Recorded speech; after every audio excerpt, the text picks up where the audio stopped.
Hello students. सो आज हम discuss करने जा रहे हैं HP टैट नवंबर 2022 में जो लास्ट ईयर क्वेश्चन पेपर आया था उसका mathematics section. Okay, so let us discuss the mathematics part. So सबसे पहले हमारा 91 क्वेश्चन है, if a discriminant of a quadratic equation ax² + bx + c = 0 and a not equal to 0 is greater than 0 और d is greater than 0 then find. ठीक है, तो यहाँ पर क्वेश्चन में हमें पूछा है nature of roots find out करने के लिए। ओके, तो हमें नेचर ऑफ रूट्स बताना है कि अगर हमारा जो d है वो ग्रेटर देन 0 होगा तो हमारा जो रूट्स के नेचर हैं वो कैसे होंगे। ठीक है, तो इसमें जो हमारा d है वो डिस्क्रिमिनेंट होता है। ठीक है, तो जैसा कि आपको पता है कि journal form of quadratic equation होती है हमारी ax² + bx + c = 0। तो इस जर्नल जो इक्वेशन है हमारी उससे हम रूट्स फाइंड आउट करते हैं। ठीक है, बट यहाँ हमारे पास जो पूछा है कि अगर हमारे पास d means d = discriminant.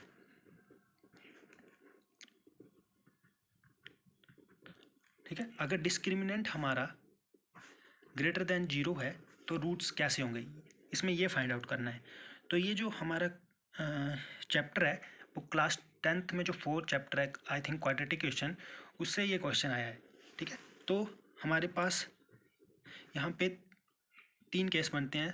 Case 1, when d = 0 तो हमारा नेचर ऑफ रूट्स कैसा होगा। तो जब हमारा d जो है वो इक्वल टू 0 होता है तो हमारे जो रूट्स होते हैं वो होते हैं real and equal. Okay,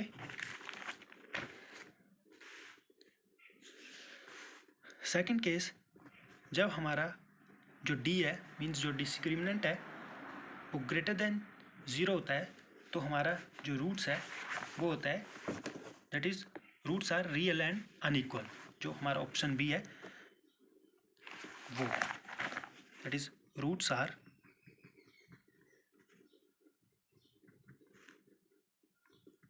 real and unequal. जो हमारा केस थर्ड है, जब हमारा डिस्क्रिमिनेंट लेस देन 0 होता है तो हमारे रूट्स कैसे होते हैं, इमेजिनरी एंड अनइक्वल रूट्स। ठीक है, इमेजिनरी मीन्स जो हमारे रूट्स हैं वो आयोटा की फॉर्म में होंगे। ठीक है, और रियल तो आपको पता है कि रियल नंबर में हम सभी वैल्यूज़ को इंक्लूड कर लेते हैं। तो ये हमारे पर्टिकुलरली 3 केस हैं जिससे हम नेचर ऑफ रूट्स की वैल्यू फाइंड आउट कर सकते हैं। ठीक है, और अगर आपको सिंपल पूछा होगा कि अगर आपको जैसे कोई फॉर एग्जांपल एक इक्वेशन दी होगी, फॉर एग्जांपल 8x² 3x + 9 = 0, तो जर्नल आपको इस क्वेश्चन में ये भी पूछ सकते हैं कि इस इक्वेशन के रूट्स फाइंड आउट करो। तो आपको सिंपल जो क्वाड्रेटिक फार्मूला है हमारा वो अप्लाई करना है। दैट इज़ जो हमारा फार्मूला होता है x = -b ± √b² - 4ac upon 2a। तो इस फार्मूले से हमें रूट्स फाइंड आउट कर सकते हैं। ठीक है, तो ये जो हमारा b² - 4ac है यही हमारा डिस्क्रिमिनेंट होता है। तो d को हम b² - 4ac भी लिख सकते हैं और इसी से हम अपने जो रूट्स हैं उनके नेचर का पता कर सकते हैं कि जब हमारा d जो है वो ग्रेटर देन 0 होगा तो रूट्स रियल एंड अनइक्वल होंगे, इक्वल टू 0 होगा तो रूट्स जो होंगे हमारे वो रियल एंड इक्वल होंगे। ओके, सो इस क्वेश्चन का हमारा जो आंसर होगा वो होगा 2 roots are real and equal when d is greater than 0। ठीक है, अगर यहाँ पे d इक्वल टू 0 होता तो roots are real and equal होते। ठीक है, लेस देन 0 होता तो रूट्स जो हमारे होते वो होते imaginary and unequal roots. Okay, let us move to next question. Next 92 question है हमारा 2/10 एंड 2/10 इज इक्वल टू। ठीक है, तो ये जो क्वेश्चन है हमारा वो प्लेस वैल्यू चार्ट से है। तो जैसे कि आपको पता होगा प्लेस वैल्यू चार्ट में हमारे पास सबसे पहले आता है वंस, टेंस, 100, 1000 और फिर 10,000। और इसी तरह यहाँ पे हमारा डेसिमल यूज़ होता है, और डेसिमल के ठीक राइट पे हमारे पास क्या आता है, यहाँ पे टेंथ होता है, टेंथ्स, यहाँ पे 100th, यहाँ पे थाउजेंड्स। तो यहाँ पर जो टेंथ है इसको हम मल्टीप्लाई करते हैं 1/10, यहाँ पे होगा हमारा 1/100, और यहाँ पे होगा 1000 में 1/1000। और यहाँ पे तो आपको पता है वंस की जगह वंस, टेंस, 100, 1000, और यहाँ पे आ गया हमारा 10,000। तो ये जो क्वेश्चन है हमारा, इसमें हमें पूछा है कि 2 10s and 2 10s is equal to. तो इसमें हम चेक करेंगे कि 2 10s कहाँ पे है। तो इसमें जो हमारा 2 है वो कौन सी प्लेस पे है, वंस पे, तो ये तो हमारा आंसर होगा नहीं, ठीक है। अब नेक्स्ट बी पार्ट चेक करते हैं। इसमें हमारा 0 वंस पे है और 2 10s पे है, ठीक है। तो 10s पे 2 तो आ गया, अब 2 पे 2 जो है 10th पे चेक करना है। तो डेसिमल के बाद फर्स्ट जो हमारा प्लेस होता है वो होता है 10th। तो यहाँ पे 2 जो है 10th पे है, और डेसिमल के लेफ्ट में 0 जो हमारा वंस पे है और 2 10th पे है। तो ये जो हमारा 92 का जो क्वेश्चन है उसका आंसर होगा बी, ठीक है। So let us move to next question 93। Why what fraction should we multiply 4/5 to get 16/35। तो ये तो बहुत ही सिंपल क्वेश्चन है, दैट इज 4/5 को हम कौन सी फ्रैक्शन से मल्टीप्लाई करें कि हमारे पास जो आंसर है वो आए 16/35, राइट। तो जैसे आपको पता है कि 5 को हम कौन से नंबर से मल्टीप्लाई करें कि 35 आए, तो सिंपल 7, 7 5 से 35 और ऊपर 4, 4 4 से 16। तो ये तो इजी क्वेश्चन है। Let us move to next question.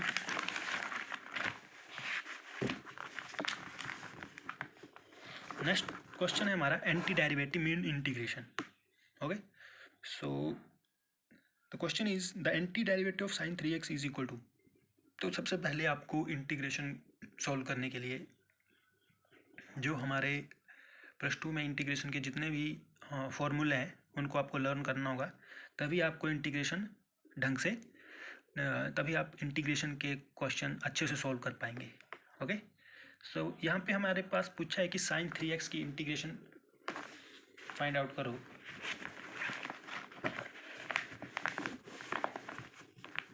सो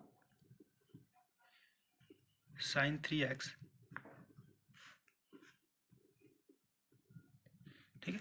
तो sin 3x की इंटीग्रेशन, जैसे आपको पता है sin 3x की जो इंटीग्रेशन होती है वो होती है -cos x। तो x यहाँ पे हमारे पास 3x है, तो एंगल हम -3x ही लेंगे, तो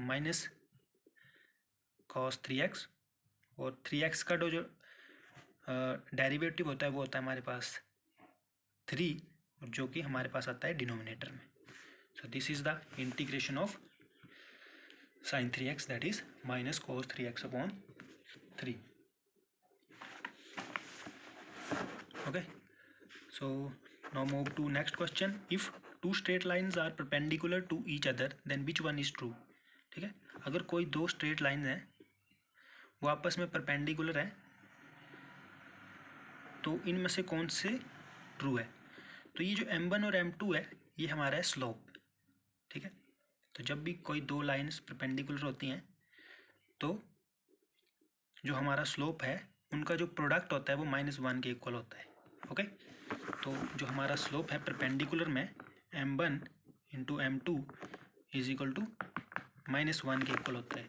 तो यहाँ से अगर हम m1 की वैल्यू देखें तो ये आएगी m1 इज इक्वल टू, जो m2 है हमारा वो चला जाएगा डिनोमिनेटर में, तो ये आएगी -1/m2, ठीक है।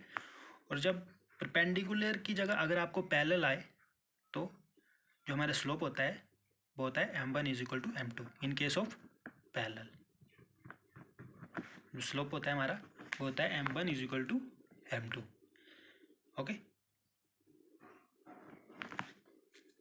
और स्लोप निकालने का एक फॉर्मूला है हमारे पास, that is m is equal to y2 minus y1 upon x2 minus x1। ठीक है, इस फॉर्मूले से हम जो है वो स्लोप्स का फॉर्मूला निकाल सकते हैं।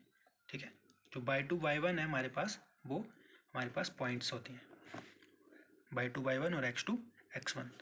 तो इस फॉर्मूले से हम, अगर आपको स्लोप पूछा हुआ तो y2 माइनस y1 और x2 माइनस x1 के फॉर्मूले से डिवाइडेड बाय करके आप स्लोप फाइंड आउट कर सकते हो। नेक्स्ट क्वेश्चन है the second order derivative of log x is equal to. Second order derivative means आपके पास y दिया है, that is let y is equal to, आपके पास log x दिया है और आपको बोला है 96 क्वेश्चन, आपको बोला है कि आपको इसका सेकेंड ऑर्डर डेरिवेटिव निकालना है। मीन्स आपको इसको 2 टाइम्स इसकी डेरिवेशन करनी होगी। सो अगर हम इसको फर्स्ट टाइम डेरिवेटिव करें that is D Y D X with respect to X, अगर इसकी डेरिवेटिव करें तो log x की डेरिवेटिव आपको पता है 1/x होती है। ठीक है, और अगेन क्योंकि इसमें सेकंड ऑर्डर डेरिवेटिव बोले तो हम 2 टाइम्स इसकी डेरिवेशन करेंगे, that is D 2y upon D X square is equal to, अब 1/x को हम लिख सकते हैं x रेज टू पावर -1। ये फॉर्मूला हो गया हमारे पास x raise to power -n, तो nx इंटू n माइनस 1 का फॉर्मूला लगाएंगे तो ये होगा -2, और डेरिवेटिव ऑफ x क्या होता है 1, तो यहाँ पे 1 आएगा। तो इसको अगर पावर को हम पॉजिटिव में चेंज करना है तो हम इसको रेसिप्रोकल में करेंगे, दैट इज 1/x स्क्वायर। तो यही हमारा ऑप्शन होगा, that is -1 upon x square. Okay, यहाँ पे हमने फॉर्मूला जो लगाया है वो D Y D X X raise to power n का लगाया है, जो कि हमारे पास होता है nx raise to power n minus 1, और यहाँ पे होता है D Y D X of x। ठीक है, जो कि 1 होता है विद रिस्पेक्ट टू x, अगर हम करें तो वो हमारे पास होता है 1। ठीक है, तो यहाँ पे हमने x raise to power n का जो डेरिवेशन है वो यूज़ की।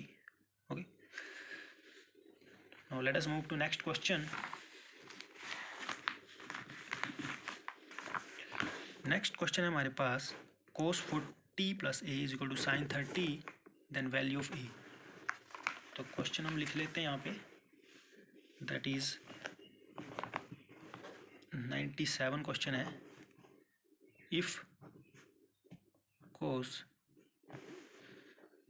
40 plus A is equal to sine 30 degree then value of A, तो हमें फाइंड आउट करना है ए की वैल्यू। तो हम क्वेश्चन से लेंगे cos 40 प्लस ए हमें पास दे रखा है साइन 30, अगेन cos 40 प्लस ए को हम 40 प्लस ए लिखेंगे, और साइन 30 प्लस ए को हम क्या लिख सकते हैं, साइन 30 को हम चेंज कर सकते हैं cos में, और cos 90 माइनस 90 माइनस 30 लिख सकते हैं हम। ठीक है, क्योंकि cos 90 माइनस थीटा क्या होता है, cos 90 माइनस थीटा क्या होता है, that is equal to sine theta. ठीक है, cos 90 माइनस थीटा हमारे पास साइन थीटा होता है। ठीक है, तो हमने साइन थीटा को cos 90 माइनस थीटा की फॉर्म में चेंज कर लिया, मीन्स ये पार्ट और ये पार्ट दोनों आपस में इक्वल है। ठीक है, तो साइन 30 को हम cos 90 माइनस 30 भी लिख सकते हैं, cos 90 माइनस 30 को साइन 30 भी लिख सकते हैं, क्योंकि 90 में हमारे पास एंगल चेंज हो जाता है, तो cos की हो जाता है हमारे पास साइन, सॉरी एंगल तो वही रहता है, पर हमारे पास जो वैल्यूज़ है साइन और cos की वो चेंज हो जाती है। तो cos चेंज होता है साइन में, और एंगल दैट इज 30, तो 30 आ गया। ठीक है, नो अब हमारे पास जो इसकी ट्रिग्नोमेट्रिक साइन कोस जो है वो सेम है, तो इसके जो एंगल्स हैं उसको हम इक्वेट कर देंगे, that is 40 + a is equal to 90 - 30, then 40 + a is equal to 60, 90 - 30 60, और a इज इक्वल टू 60 - 40, तो a 60 - 40 that is equal to 20 degree. तो हमारा पास जो a है 20 डिग्री आया, तो जो इसलिए हमारा आंसर होगा दैट इज इक्वल टू सी होगा। ओके, नेक्स्ट क्वेश्चन देख लेते हैं। नेक्स्ट क्वेश्चन काफ़ी इजी है। Sum of exterior angle of a triangle is, तो यहाँ पे पूछा है कि जो हमारा ट्राइंगल है उसके एक्सटीरियर एंगल का सम क्या होता है, तो वो हमेशा 360 डिग्री के इक्वल होता है। जो एक्सटीरियर एंगल है that is this angle and this angle and this angle. तो ये जो हमारे तीनों एक्सटीरियर एंगल है, इनके जो इनका सम होता है वो होता है दैट इज 360 डिग्री। ओके, और इंटीरियर एंगल का तो सम आपको पता है that is equal to 180 degree. तो ये आपने याद रखना है। और साथ ही अगर कोई ट्राइंगल है उसमें एक एक्सटीरियर एंगल है, तो exterior angle is always equal to sum of its opposite interior angle. ठीक है, तो ये जो एंगल है ये हमेशा इक्वल रहेगा इन दोनों एंगल के सम के इक्वल। एग्जाम्पल, अगर ये एंगल 1 है और ये एंगल 2 है और ये एंगल 3 है, तो एंगल 3 जो है हमेशा इक्वल होगा एंगल 1 + एंगल 2 के। ठीक है, तो अगर आपको एंगल 3 दे रखा है और आपको एंगल 1 भी रखा है, तो इससे आप एंगल 2 निकाल सकते हैं। Okay, now let us move to next question 99. A ladder 10 meter long reaches a window 8 meter above the ground. Find the distance of the foot of the ladder from the base of the ground. ये जो question है ये हमारे पास जो class 10th का chapter, I think जो chapter height and distance है, I think 9 chapter होगा हाइट एंड डिस्टेंस, उससे ये क्वेश्चन है। क्लास 10th का चैप्टर आई थिंक 9 होगा, हाइट एंड डिस्टेंस। ठीक है, तो इस बार का जो पेपर था इसमें काफ़ी क्वेश्चन जो थे वो आई थिंक 10th बेस पे पूछे गए थे। ज़्यादा क्वेश्चन जो थे वो आपकी जो 10th बेस है उस पर पूछे गए थे। ठीक है, सो इसमें आपको पहले क्वेश्चन समझो। A ladder is 10 metre long, एक लैडर है हमारे पास, मीन्स एक सीढ़ी है जो 10 मीटर लंबी है, जो कहाँ रीच कर रही है, एक विंडो की तरफ। जो विंडो है हमारी 8 मीटर ग्राउंड से ऊपर है। Find the distance of the foot of the ladder and the base of the ground. इस क्वेश्चन को करते हैं।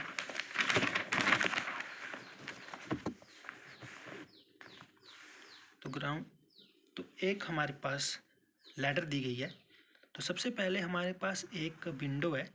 तो विंडो की जो हाइट है ये हमारा पास, ये मान लेते हैं हमारे पास ग्राउंड है, और जो विंडो है उसकी हाइट है ग्राउंड से 8 मीटर। तो ये मान लेंगे हमारी विंडो यहाँ पे है और ग्राउंड से इसकी जो हाइट है वो 8 मीटर है। अब बोला है कि a ladder is 10 metre long reaches a window, तो एक लैडर है वो विंडो की तरफ जा रही है।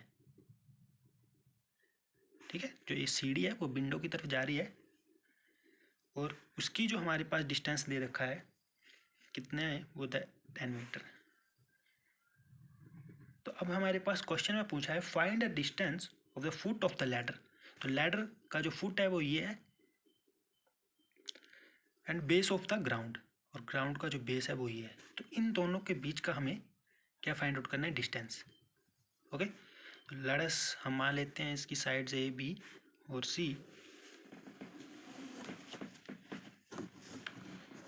तो इसमें तो जनरली हम यही साइड फाइंड आउट करनी है।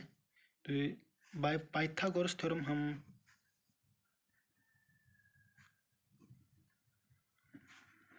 ये इजीली फाइंड आउट कर सकते हैं गाइस। ओके, तो आपको पता है कि पाइथागोरस थ्योरम होती है हाइपोटेन्यूज का स्क्वायर दैट इज AC का square, sum of square of other two side that is base का स्क्वायर प्लस हाइट का स्क्वायर। तो ए सी हमारे पास 10 है,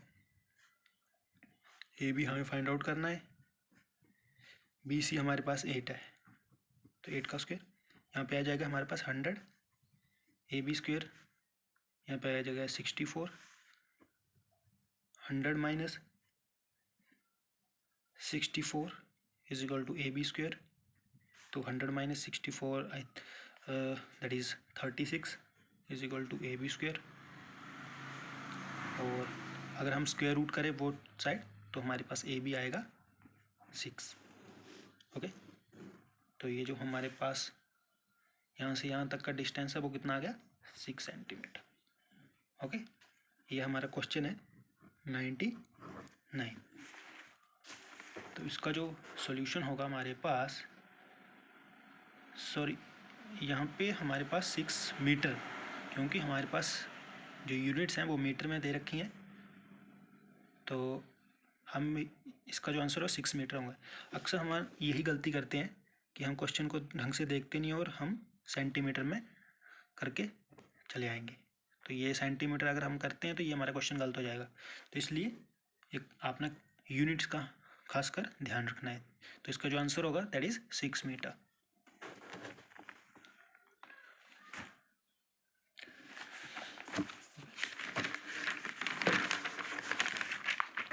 नेक्स्ट क्वेश्चन जो है हमारे पास प्रोबेबिलिटी से है, और प्रोबेबिलिटी से काफ़ी ट्रिकी क्वेश्चन है।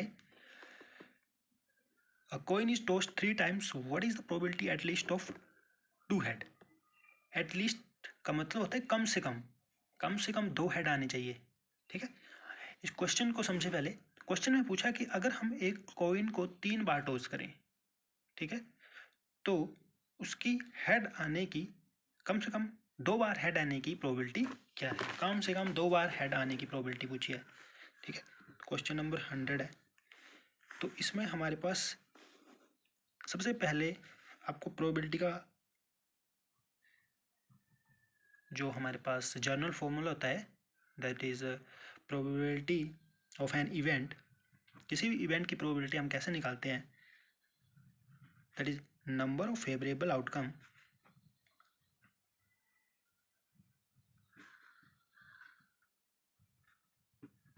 Upon total number of outcome.